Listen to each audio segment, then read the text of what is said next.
Well, hello all, and welcome to another Parry's Pickups, continuing the UK editions of these episodes. I'm back at home, and so of course all those eBay purchases I've been buying over the months in Denmark are mounting up, so it's about time we have a look at them. And in this episode we're going to be taking a look at imports specifically.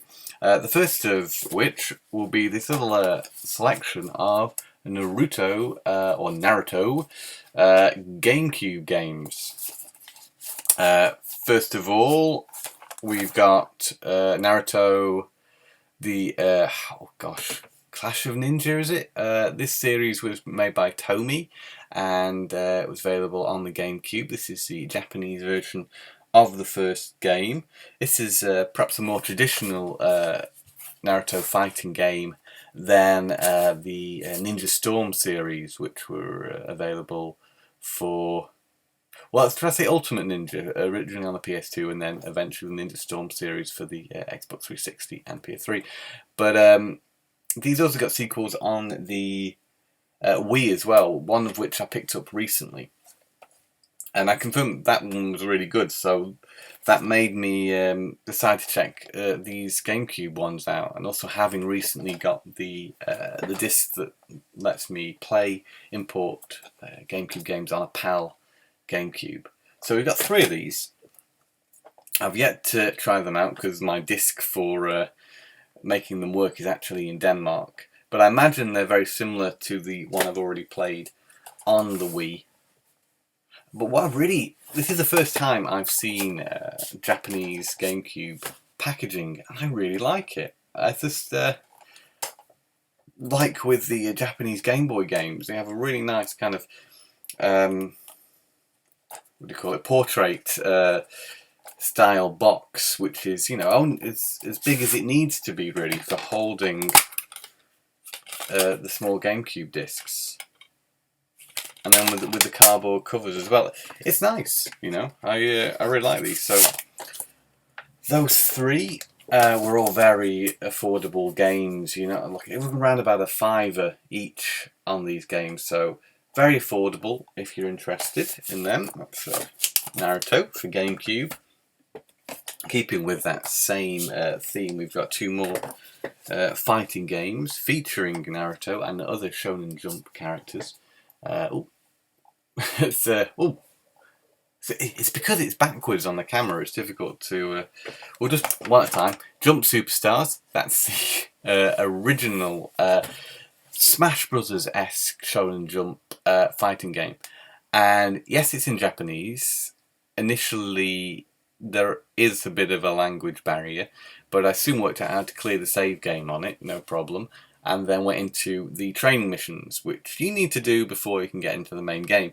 Now those give you certain objectives which must be completed, and I managed to, very, very easily actually work out what objectives I needed to do to complete the training, and now I'm into the actual game. So yeah, quite accessible actually, despite a lot of Japanese text.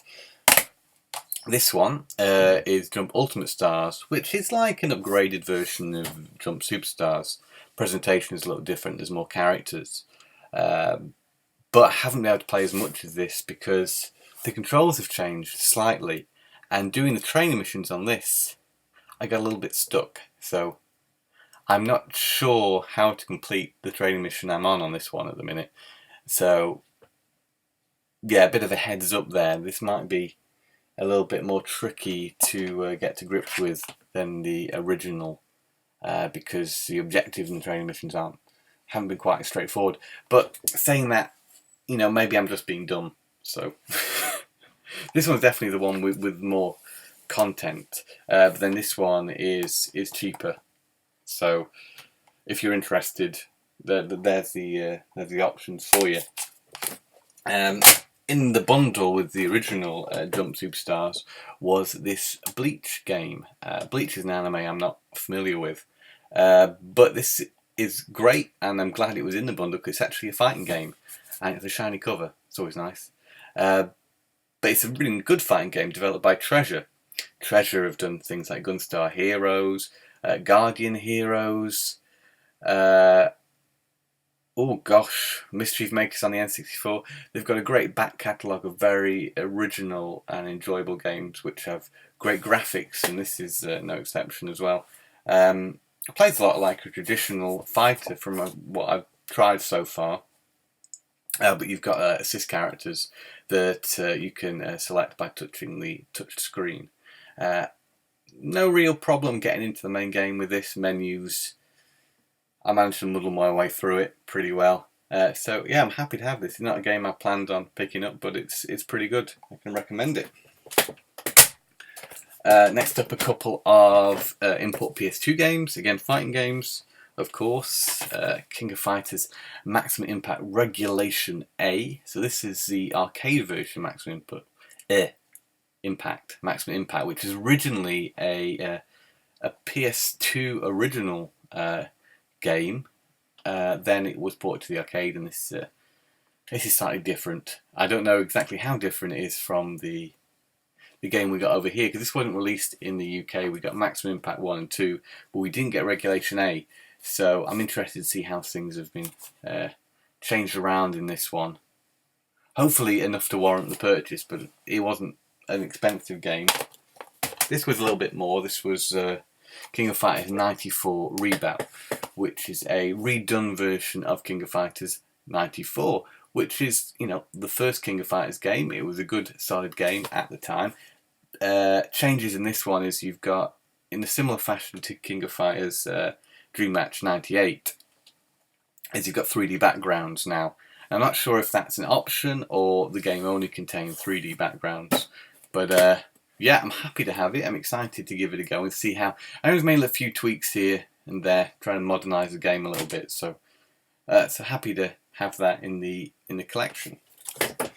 Lastly, it's 2 accessories I've imported.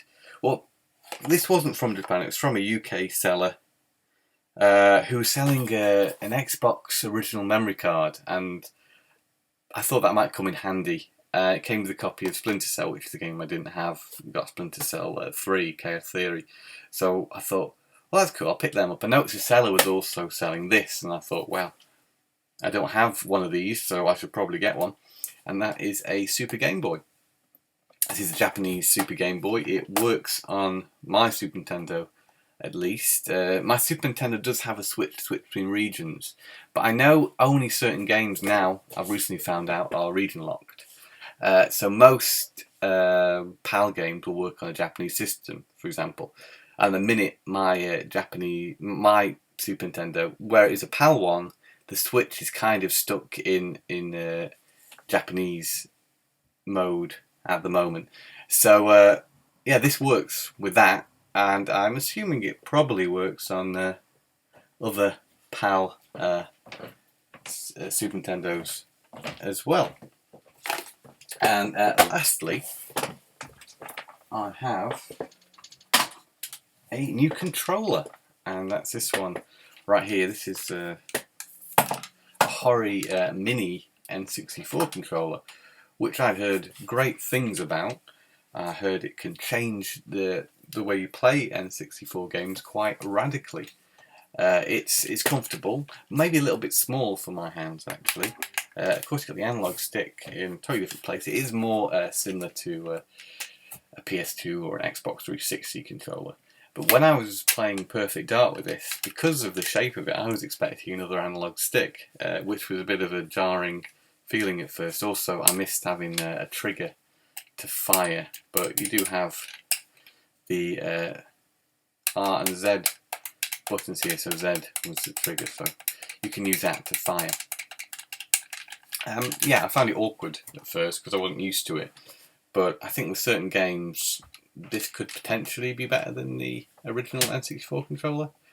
But saying that, I don't really have a problem with the N64 controller as it is, so would I recommend this? I'll let you know basically once I've had a go with some other games using it. And that's that for the import video. Hope you've enjoyed, and we'll be back again for more Parry's Pickups. Goodbye for now, and game on.